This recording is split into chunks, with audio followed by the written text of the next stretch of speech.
When your people build your vision, let your teaching be on high. 지난주에 이제 함께 나눈 본문 이후에 우리가 하나님께서 이스라엘에게 이제 매우 직접적이고도 적나라하게 규례와 율법들을 주시는 것을 큐티를 통해서 만날 수 있었습니다. 이거 해라, 뭐 저거 해라, 이거 하지 마라, 또 저거 하지 마라, 이거 먹어라 말아라까지 뭐 온갖 종류의 율법과 규례들을 하나님께서 주시는 것을 신명기 본문을 통해서 우리가 만날 수 있었습니다. 그 온갖 규례와 율법들이 등장하다가 사람들의 자격에 대해서 이제 얘기를 하면서 특별히 지도자로서 이제 왕의 자격까지도 이제 등장하게 된 게 오늘 우리가 만나게 된 본문입니다. 여러분은 왕이라고 하면 어떤 이미지가 떠오르시나요?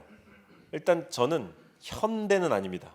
왕 하면 현대는 아니고 한 그저 뭐 중세 이런 느낌이 딱 들기 시작하면서 왕관 쓰죠. 왕관 쓰고 있고 칼도 한 자루 차고 있고 좀 한 50대 정도 중후한 남자, 배 나온 남자, 그것도 백인 남자 이런 이미지가 떠오르는데요. 여러분도 그러신가요? 말도 가끔 탑니다.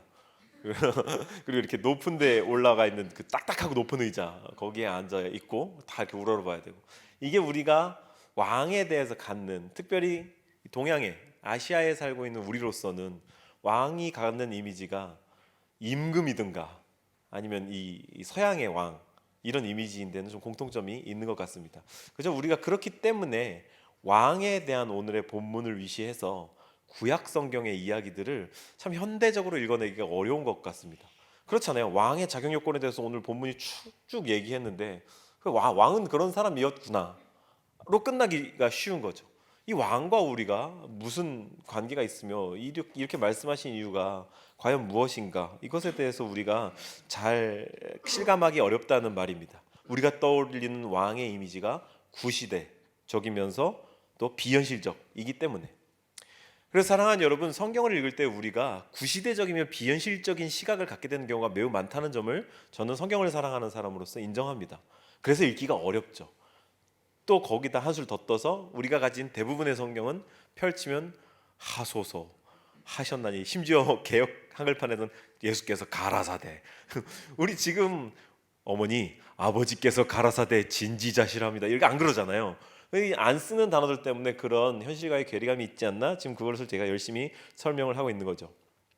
거기다가 오늘 본문을 만나면서는 조금 그래도 신앙의 연수가 있으시거나 우리 지난번에 민수기 나눌 때 조금 제 말씀을 귀 기울여 들어주신 분들이라면 이 본문 목사님 옛날에 얘기했었는데 라고 하는 것 정도는 떠올리실 수 있었을 겁니다. 좌우지간 어떻게 됐든 간에 우리랑 왕은 좀 거리가 있다. 이 본문이 좀 실감하기 어렵다는 점에 있어서는 사실인 것 같습니다. 그래서 우리가 오늘 같은 이런 말씀을 같이 나누는 자리가 필요한 것이며 우리에게는 언제나 성경 본문을 받고 말씀을 읽으면서 하나님의 초월성에 대한 인식이 필요합니다. 그것을 믿는 믿음이 필요합니다.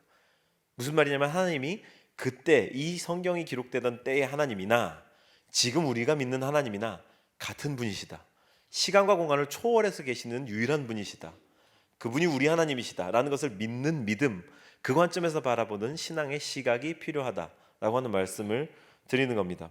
본문의 이스라엘에게 왕을 주신 그때의 하나님, 수천 년이 흘러 오늘날을 살아가는 우리 하나님 같은 분이시다. 왜냐하면 하나님은 우리에게 옛날 이야기를 주시고 이때 왕이 있었어, 막 내가 바다 갈랐어, 막 기적이 있었어, 너 믿어 안 믿어? 혹시 믿음 없는 놈 이렇게 하시는 닥달하는 그런 하나님이 아니라 그때 그 시대 상황 속에서 그러한 역사적 맥락 속에서 그렇게 일했던 게 나야. 그러니까 지금 이 시대 속에서 이러한 역사적 맥락 가운데 일할 수 있는 것 또한 나다. 할렐루야. 그렇게 말씀하시는 분이 우리의 하나님이시기 때문에 우리는 이 말씀을 같은 시대적인 렌즈 또한 그때의 시대를 이해하는 시대적인 어떤 그 배경에 대한 이해로 받으면서 그 하나님이 같은 분이시다라는 걸 반드시 이해해야 할 필요가 있겠습니다. 그래서 오늘 우리를 이끌어갈 질문 한 가지는 이것입니다. 하나님은 우리네 삶을 바라보시는 하나님의 마음이 어떨까요? 그러니까 여기에는 좀 많은 수식어가 생략이 됐는데 오늘날 우리가 살아가는 이 현실을 하나님께서 어떻게 바라보고 계실까?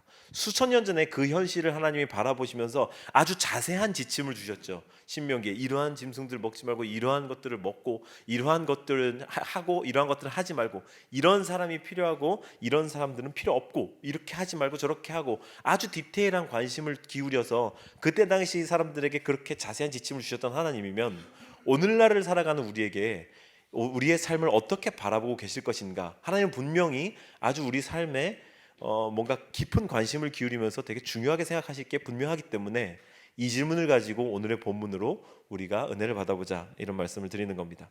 그래서 함께 화면 한번 읽어주시죠. 시작. 우리의 삶을 질문으로 다시 한번 시작. 우리의 삶을 바라보시는 하나님의 마음은 어떨까요?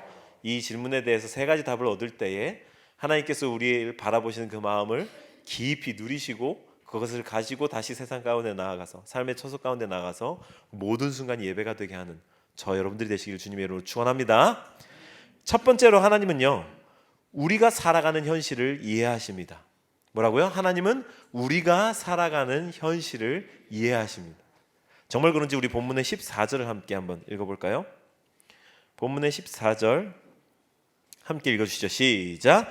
내가 내 하나님 여호와께서 내게 주시는 땅에 이르러 그 땅을 차지하고 거주할 때에 만일 우리도 우리 주위의 모든 민족들 같이 우리 위에 왕을 세워야겠다는 생각이 나거든. 그죠?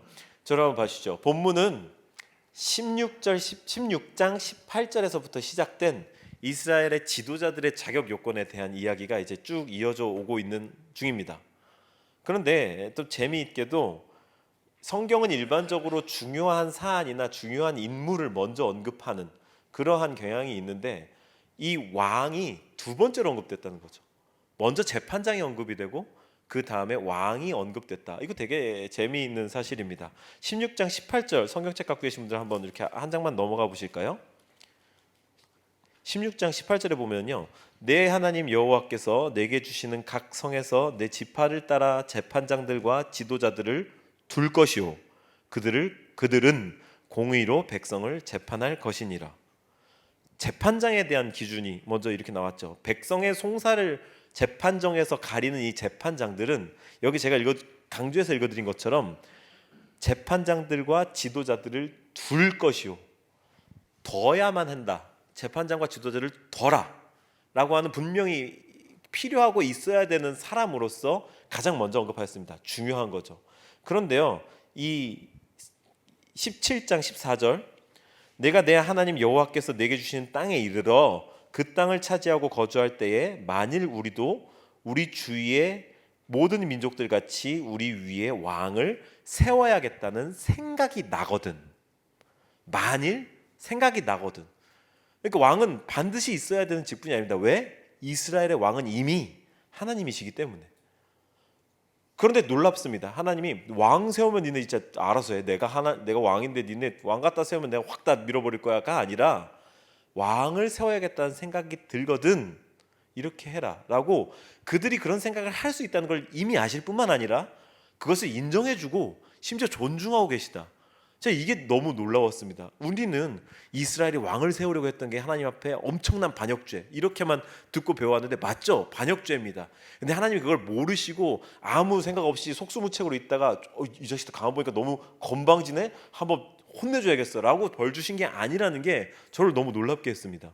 우리의 신앙 상식에 거칠게 도전되는 하나님의 성품입니다. 하나님이 우리의 현실, 그들의 현실을 이해하고 계신다. 당시의 사회 상황을 한번 생각해 보시죠. 여기에 본문에 이렇게 말하지 않습니까? 우리도 우리 주위의 모든 민족들 같이. 주변을 보니까 다른 국가들은 다른 민족들은 다 왕이 있는 거예요. 근데 얘네들만 눈에 보이지 않는 하나님이 왕이다라고 하는 게 불안할 수 있는 거죠. 이스라엘 백성들은 여태까지 광야를 진행하면서는 눈에 보이는 어떤 초자연적 실체가 있었습니다. 불기둥, 구름기둥. 저게 하나님이야 라고 말할 수도 있을 만한 초자연적인 현상이 있었다고요. 그런데 이제 가나안에 들어가면서는 없어집니다. 만나도 그칩니다. 그 가운데에서 이스라엘 백성들이 눈에 보이지 않는 하나님을 계속해서 의지하기가 쉽지 않았을 것이다. 인간의 본성상, 죄로 물든 오염된 이 본성상 인간이 그걸 힘들어할 것이라는 걸 하나님이 미리 아셨다는 거고, 그 주변 국가들의 상황들, 왕 때문에 안정된 정치, 정세, 그들이 이루는 문화, 정치, 사회, 경제적인 발전, 그 가운데서 왕이 하는 역할, 이 가시적인 것들을 보면서 얼마나 불안해하고 힘들 것인지를 하나님이 이해하셨다는 거죠. 죄를 심판하시지만, 미워하시지만 죄에 유혹받을 수밖에 없는, 그것들의 눈길이 갈 수밖에 없는 현실 또한 하나님이 충분히 이해하신다라는 점이 저한테 너무 크게 와닿았습니다. 얼마나 자비로운 분이신가. 우리는 우리가 살아가는 현실 속에서 우리가 짓는 죄, 하나님이 세워놓으신 높은 윤리적인 기준, 도덕적인 기준에 도달하지 못하는 내 모습 가운데 가장 크게 죄책감을 받습니다. 물론 하나님은 그것 때문에 그 도덕, 윤리적 요구 수준을 낮추시는 분이 절대로 아닙니다. 그것을 향해 우리가 추구하면서 보다 더 경건하고 보다 더 도덕적, 윤리적인 삶을 그리스도인으로서 추구해야만 합니다. 하지만 그렇다고 해서 거기에 이르지 못한 사람들에게 얄짤없이, 자비 없이, 긍휼 없이 그렇게 완전히 지금으로서 심판하시는 분이 아니라, 하나님은 우리를 기다리시며 그러한 현실도 이해하시며 격려해 주는 분이시다, 배려해 주시는 분이시다. 그게 하나님의 성품이라는 거죠. 우리도 다 갖고 있는데 나만 안 갖고 있어서 문제가 되는 것들이 있지 않습니까? 학창 시절을 생각해 보시고 또 우리가 우리 자녀들에게 하는 걸 생각해 보면 부모님들이 모임에 갔다 오면 문제가 일어나기 시작합니다. 누구 아들은 뭐 했대, 누구 딸은 뭐 했대더라, 이런 문제가 생겨나기 시작하죠. 포인트는 내가 갖지 않은 것이 상대방에게 있어서 그것에 대해서 집중해서 거기에서 느끼는 비교 열등감, 거기서 많은 문제가 일어나지 않습니까? 하나님은 그 비교 열등감을 느끼지 말아라, 너 그거 느끼는 거 잘못된 거야? 느끼지 마, 자식 어디 불경건하게가 아니라 느낄 수 있어. 그래서 네가 나한테 좀 나를 왕으로 인정하지 않는 행동을 한다 하더라도 내가 널 배려해서 이런 장치들을 마련해놨어. 그러니 그렇게 할 때에도 이 조건들은 지켜야 한다. 왕을 세우더라도 이런 사람으로 세워야 한다라고 제한을 두신 얼마나 자비롭고 친절한 분이신가. 저는 그 사실에 감격했다, 이 말씀을 강조해서 드리고 있는 겁니다. 하나님이 우리가 살아가는 현실, 그 현실의 상황을 매우 심도 있게 이해하신다, 매우 깊이 헤아리고 계신다. 우리는 하나님이 우리의 삶에 무관심한 것처럼 생각할 때가 많습니다. 우리를 끊임없이 괴롭히는 소위 속된 고민들, 속세적, 세속적, 현세적 고민들이 하나님께는 하찮은 것, 경건하지 못한 것이기 때문에 그것을 고민하는 내 모습조차 하나님이 싫어하실 거다라고 여기는 무의식이 우리 안에 다 있습니다.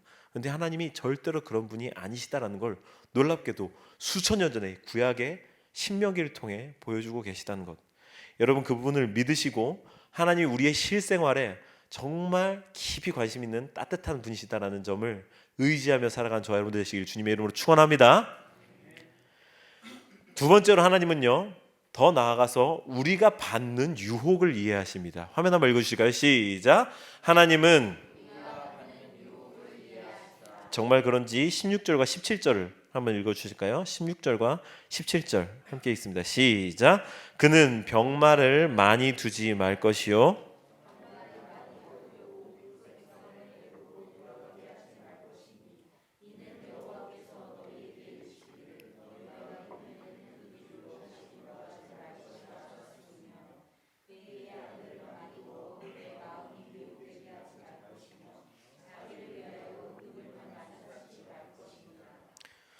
여기서 제가 주목하고 싶은 것은요, 하나님께서 그렇게 우리의 현실을 좀 이해하시면서 이러한 종류의 대책까지 세워두시면서 왕의 자격 요건에 대해 허용해 주시면서 두신 몇 가지 제한사항입니다.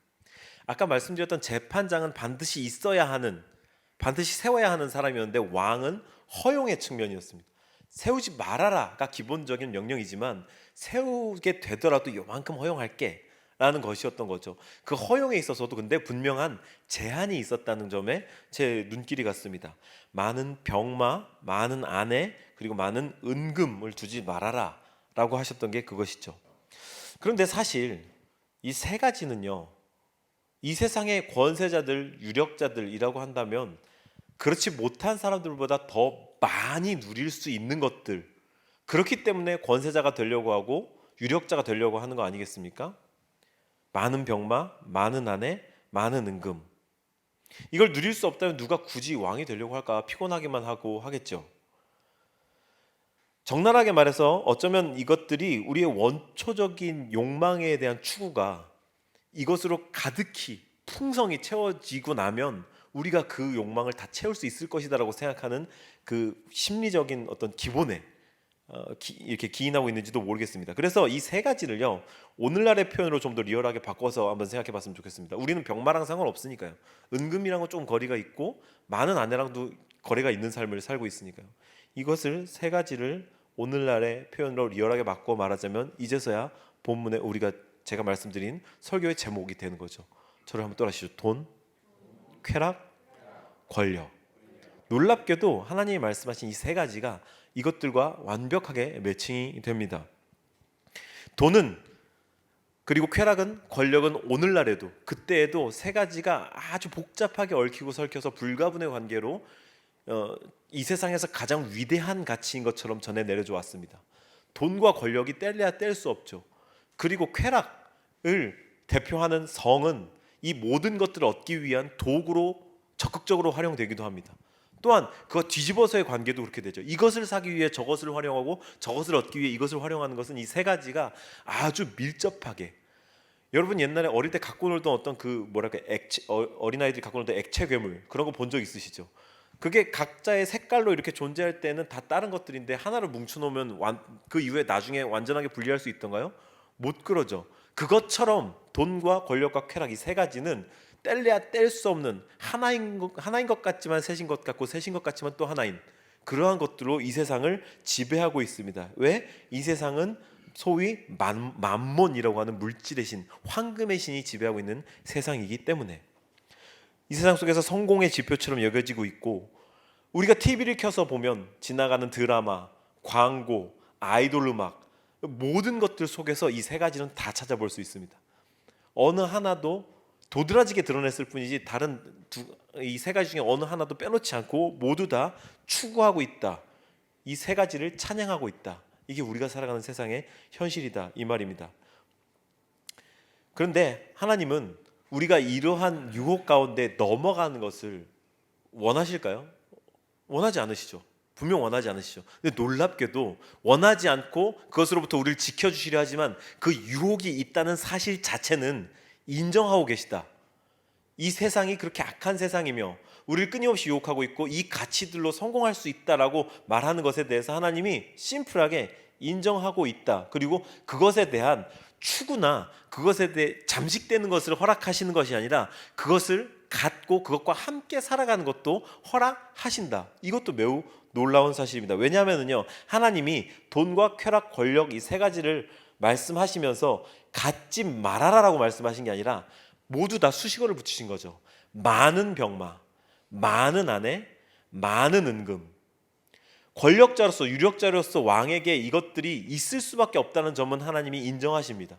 그런데 그것을 많이 얻고자 하는 유혹으로부터는 너희들이 끊어내야 된다, 승리해야 된다라고 하는 점을 하나님 말씀을 하시는 겁니다. 많은 아내, 많은 병마, 많은 은금, 많은 돈, 많은 쾌락, 많은 권력, 보다 더 많은 것을 얻으면 우리가 이것들을 더 많이 얻어서 이것들만이 채울 수 있을 것처럼 보이는 우리의 공허함을 채우게 되면 완전히 자유로워질 거야. 내가 경제적인 자유만 이렇게 내면 내가 완전히 내가 하나님 잘 섬길 수 있을 것 같고 내가 하고 싶은 대로 하고 살 수 있게 되면은 그게 권력인 거죠. 누군가의 존재, 내 존재를 컨트롤할 수 있는 정도. 그렇게 살게 되면은 나 좀 더 거룩하게 살 수 있을 것 같아. 이러한 생각들로부터 하나님이 너는 그 생각이 잘못됐다는 것을 깨달아라. 왜? 이것은 출발점이 잘못된 것이기 때문에. 19세기의 철학자 블레즈 파스칼은 우리들 인간의 영혼 가운데에 하나님만이 채울 수 있는 빈 공간이 있다라고 이야기를 했습니다. 이거 정말 저는 놀랍도록 맞는 말이라고 믿습니다. 인간의 영혼 가운데에는 하나님이 부재하시기 때문에 비어있는 공간, 즉 하나님만이 채울 수 있는 공간이 있는 건데 사람은 죄로 오염돼서 그걸 착각하는 거죠. 공허함이 있어. 뭘 해도 공허함이 있는데 지금 내가 돈이 없어서 그런 것 같아. 돈을 더 채우면 될 것 같아. 내가 지금 쾌락이 좀 모자란 것 같아. 이걸 끝까지 추구하게 되면 그러면 나는 여기서 완전히 편안함을 누릴 수 있을 것 같아. 만족감을 누릴 수 있을 것 같아. 내가 조금 이 권력이 없어서 그런가? 내 존재를 내 마음대로 할 수 있는 결정권이 없어서 그런가? 보다도 높은 지위, 보다도 높은 직급으로 올라가면 내가 여기에서 자유로울 수 있을 거야. 그 빈 공간에 대해서 계속해서 다른 것으로 채우려고 하는 유혹을 받는다는 말이죠. 하나님은 그 유혹을 받는다는 사실, 그리고 거기서 일부 이 세상에서 그것들이 거기에 만족을 줄 수 있다는 사실은 인정하십니다. 그런데 그것을 more 더 많이 추구하는 그 추구의 방향에 대해서 브레이크를 걸고 계시는 거죠. 그것들이 이 땅에서 줄 수 있는 만족이 분명히 있다. 그것을 인정한다. 그리고 그것을 누리는 것은 이 땅에서 나의 축복이다. 너희들의 능력을 통해서 얻는 땅의 소산을 먹는 너희들의 기쁨이다. 그런데 그것이 너희들을 궁극적으로 평안하게 해주거나 만족하게 해줄 수는 없다는 사실을 인정하고 믿어라. 그리고 그 빈 공간에 가장 마지막으로 채워 넣어야만 완전한 평화, 완전한 만족이 완성되는 그것을 깨달아라 라고 하나님이 말씀하고 계시는 거죠. 이러한 가치들에 대한 추구에 반대급부로 일어났던 게 수도원 운동이었습니다. 이 사람들은 무소유를 추구했고요. 그리고 완전한 정절을 추구했고요. 그리고 겸손하게 내려놓으면서 그 모든 것에 대한 포기를 선언을 했었습니다. 그것은 지금도 이어져 오고 있는 위대하고 숭고한 운동입니다만 이 세상 모든 사람들이 그것을 추구하기란 사실상 불가능하죠. 그리고 하나님은 이 땅을 우리에게 생육하고 번성하고 땅에 충만하며 정복하고 다스려라고 말씀하시는 하나님이십니다. 다 포기하고 있는 그대로 두고 너희들이 완전히 텅 빈 삶을 살아라. 그러한 부르심이 있는 사람들이 있지만, 그래서 그러한 부르심을 따라서 그것을 이루어가는 사람들이 있지만 그 부르심이 주님께로부터 온 사람들이 아니라고 한다면 우리에게 맡겨주신 이 세상을 정복하고 다스리며 가꾸어 가는 것은 우리 인생의 소명입니다. 그런지 사랑하는 여러분, 직장과 삶의 터전 가운데에서 분명하게 성실하시고 정직하시며 최선을 다하시길 바랍니다. 우리가 우리의 다음 세대 아이들에게 그리스도인으로서 정직과 성실을 가르쳐야 하는 이유가 여기에 있습니다. 하나님을 믿으니까 우리의 영혼은 우리의 창조주를 알고 있고 영혼의 행방이 분명하니까 더 아무것도 안 해도 돼. 이게 잘못된 믿음의 극단에 나타날 수 있는 반응 아니겠습니까? 절대로 그렇지 않죠. 우리는 예수님을 믿기 때문에, 우리의 창조주를 믿기 때문에 우리 삶에 보다 더 분명하고 책임 있는 확실한 응답으로 살아가야 합니다. 그래서 우리에게 맡겨진 일에 좀 더 탁월한 성과를 낼 수 있는 것이고, 좀 더 우리가 맡은 일에 성실하게 최선을 다할 수 있게 되는 거죠. 이 세상을 살아가야 하는 원리, 그리고 하나님이 우리의 삶에 요구하시는 삶에 대한 태도, 하나님이 여태까지 문제 삼고 계신 것은 필요 그 이상을 얻고 또 얻고자 했던 탐욕이었다. 그 말씀을 길게 드렸습니다. 마지막 세 번째로 하나님은 우리에게 가장 필요한 것을 아십니다. 이 유혹과 탐욕도 알고 계시며 그것으로 채울 수 있는 일부분이 있음도 인정하시면서 그럼에도 채워지지 않는 그 마지막 빈자리, 거기에 끼워 맞출 수 있는 유일한 퍼즐, 딱 맞는 퍼즐 조각, 우리에게 가장 필요한 것을 아신다. 정말 그런지 18절부터 20절까지를 함께 읽어보시죠. 시작. 그가 왕위에 오르거든 이 율법서의 등사본을 레위 사람 제사장 앞에서 책에 기록하여 평생에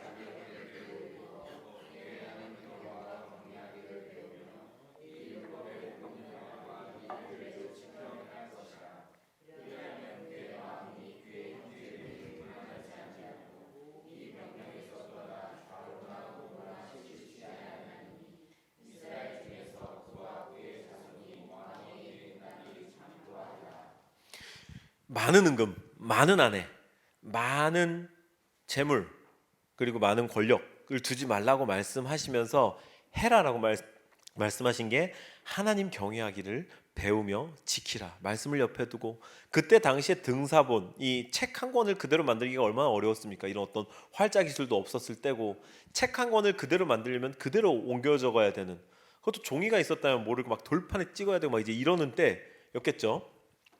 그때에 등사본을 옆에 두고 엄청난 노력이 들어가는 일을 통해서야만 하나님을 추구할 수 있는 그러한 때에 그 대가를 지불하고 하나님을 경외하며 하나님을 알아가기를 더욱 힘써라, 하나님의 말씀을 지켜라 라고 얘기하신 것, 이게 의미심장합니다. 그 비워진 공간에 채울 수 있는 유일한 퍼즐 한 조각, 그 하나님을 채우기 위해 우리는 앞서서 말씀드린 돈과 쾌락과 권력을 다 버리는 것을 정답처럼 여기는 어떤 수도원 운동에 대해서 제가 말씀을 드리면서 이 대지를 마무리했었는데요. 저는 그것을 반대하거나 비하하려는 게 절대로 아닙니다. 그것은 그대로 가치 있고 숭고한 일이죠. 특별한 부르심이 있는 사람들만 할 수 있는 너무 저는 못할 것 같아요. 그런데 그렇게 위대한 일인데 우리의 선택은 우리가 그런 소명이 있는 사람들이 아니기 때문에 우리의 선택은 비워냄이 아니라 다른 것으로 채워짐이어야만 한다는 것을 말씀드리는 겁니다. 왜냐하면 인간은 그 비워진 공간, 하나님만으로 채울 수 있는 공간을 비워진 채로 두지 못하는 존재입니다. 무엇으로든지 채우려고 해요. 그래서 우리의 다이어트가 실패하는 전혀 이상한 방향으로 제가 어제 설교 준비를 하다가 이제 좀 늦게 들어가가지고 그냥 자야 되는데 막 주방에서 저를 손짓하는 그 부르심이 들리는 거예요. 그런데 갔는데 우리 지혜로운 아내가 모든 걸 정리하고 주무셨더라고요.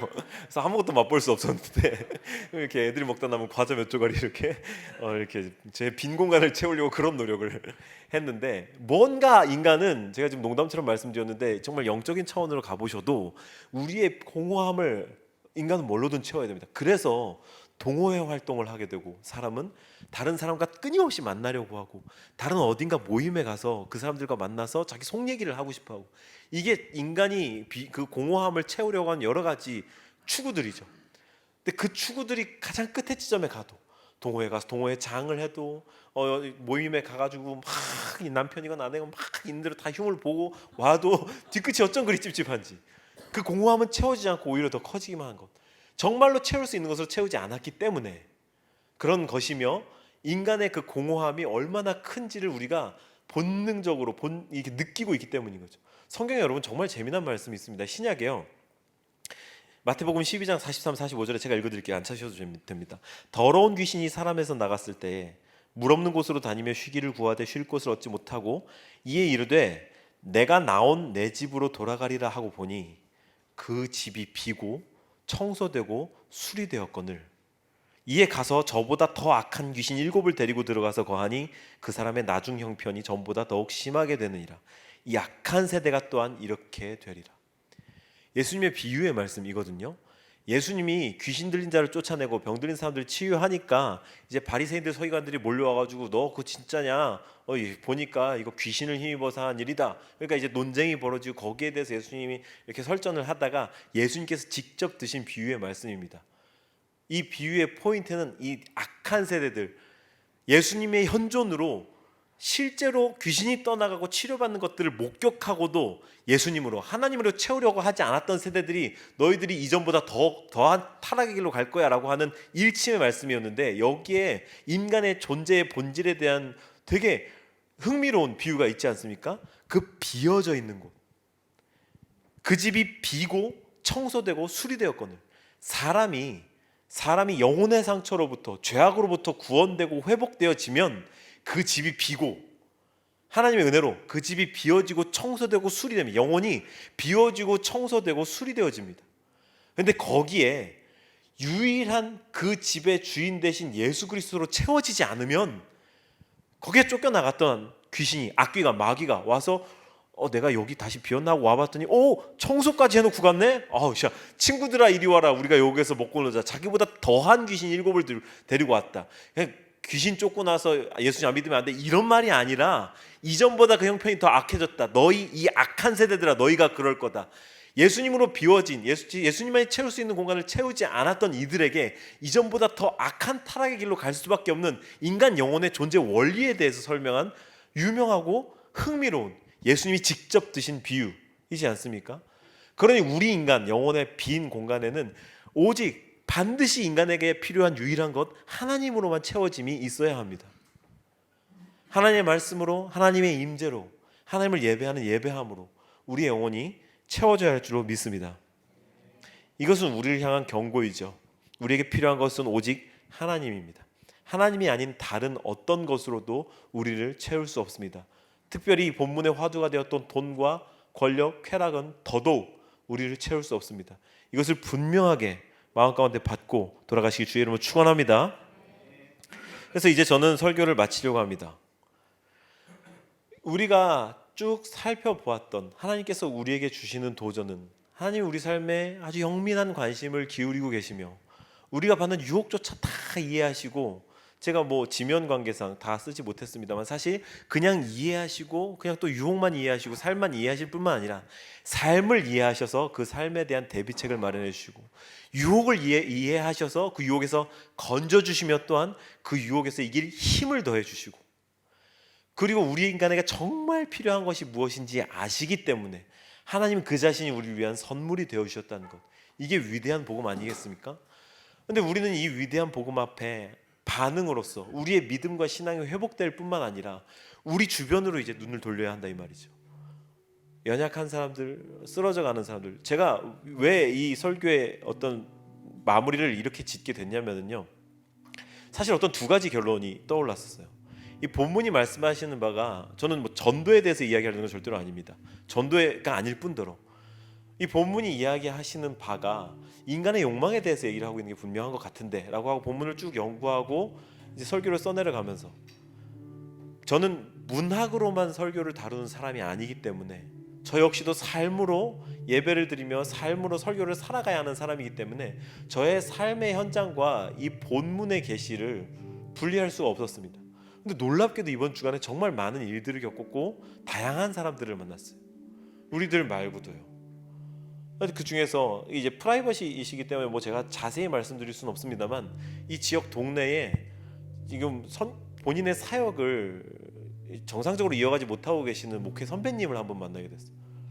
누가 소개하거나 뭐 자리를 마련해서가 아니라 정말 예기치 않은 우연한 만남으로 뵙게 됐고, 그분의 마음을 하나님이 왜 그렇게 열어주셨는지 모르겠는데 초면에 나눌 수 없는 이야기를 제가 많이 들었습니다. 들으시면서 그분이 경험하신 사건을 하나 얘기를 해주셨는데, 주변에 사시니까 아마 주변 어디겠죠. 너무 기도하고 싶으셔서, 원래 목사님이시니까 모든 사역들이 멈췄다 하더라도, 그리고 다른 일상의 직업으로 살아가고 계시지만 그럼에도 목사의 부르심도 있고 또 무엇보다 하나님을 사랑하시니까, 보니까 이분이 기도에 특심하신 분이고 막 불타는 분이세요. 기도가 너무 하고 싶어서 목말라서 주변에 어느 교회를 찾았대요. 근데 아마 저희만한 사이즈였나 봅니다. 거기서 여는 기도회, 평일 기도회에 찾아가서 기도할 수 있는 분위기가 되니까 막 마음 터놓고 막 뜨겁게 기도하셨다는 거예요. 아마 막 통성기도 하시면서 막 그렇게 하셨던 것 같습니다. 그런데 뭐 이해도 됩니다만 그 작은 공동체가 이분을 좀 낯설게 대했던 모양이에요. 이분이 기도하시는데 심지어는 이제 주변을 이렇게 빙 둘러서 이렇게 좀 지켜보고 계셨던 모양이에요.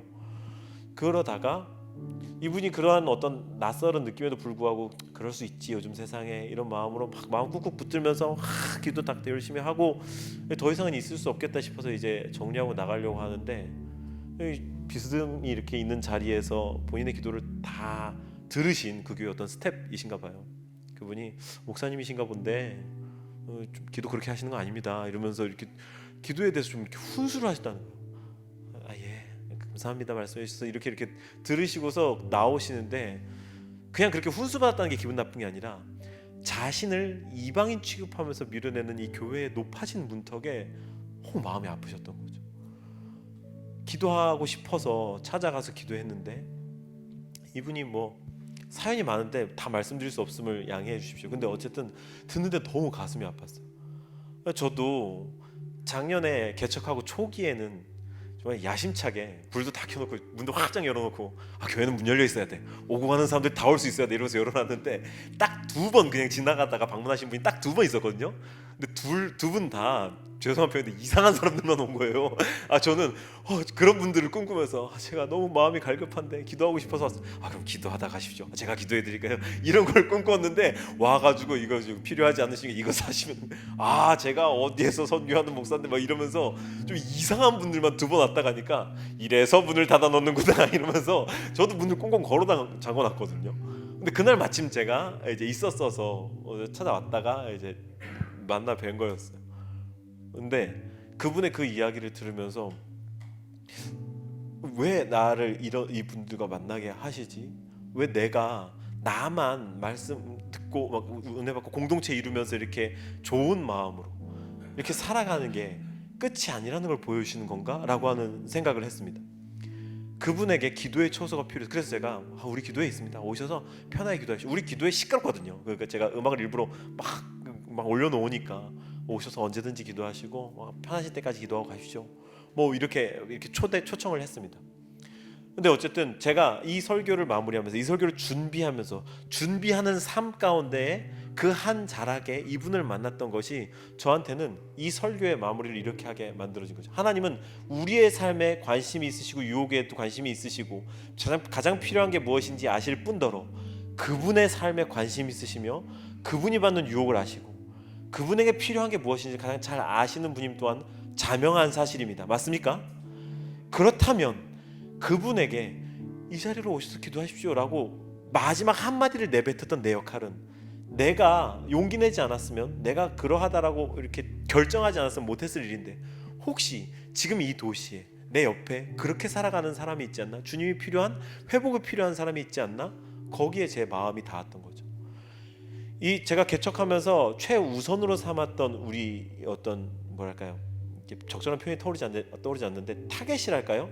했던 그런 우리 교회 교인들은요 신앙을 잃어버린 소위 말하는 가나안 성도들이었습니다. 그리고 우리와 같이 90년대 2000년대 수련의 찬양의 추억과 향수를 가지고 있는 분들, 그분들은 그 찬양과 이런 것들에 먼저 반응해서 마음이 열리면 복음을 받고 회복할 수 있을 거다라고 하는 그런 확신이 있었기 때문에.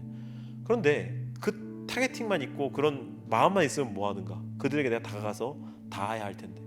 그러면서 또 다른 어떤 젊은 부부를 만나게 됐고 그것을 주제로 또 누군가와 얘기를 하게 됐고 이번 주에 정말 산발적으로 제 삶에서 일어난 일들이 그것이기 때문에 앞서 말씀드렸습니다. 저는 전도에 대한 이야기를 하려고 얘기를 꺼낸 게 아니라고 분명히 말씀을 드렸습니다. 우리의 마음에 우리가 회복됨이 있으면 우리가 하나님이 이런 분이시라는 확신과 오해가 풀리는 것이 있다면 우리는 그것을 누군가 오해하고 있는 사람에게는 증명해야 할 책임이 있습니다. 그러한 마음을 받기를 원해서 이 말씀을 드리는 겁니다. 그래서 사랑하는 여러분, 하나님과 함께 하나님이 어떤 분이신지에 대한 오해를 벗어버리고 또한 하나님이 우리 삶 가운데 갖고 계신 이 돈과 쾌락과 권력에 대한 하나님의 관점을 취하시고 또한 그것이 우리에게 완전한 만족을 줄 수 없다는 것 또한 분명히 하시면서 하나님이 주신 삶의 처소와 현장 가운데에서 맡겨주신 일을 성실하고 충실히 수행하는 저와 여러분들이 되시길 바라서 오늘 이 말씀을 드렸습니다.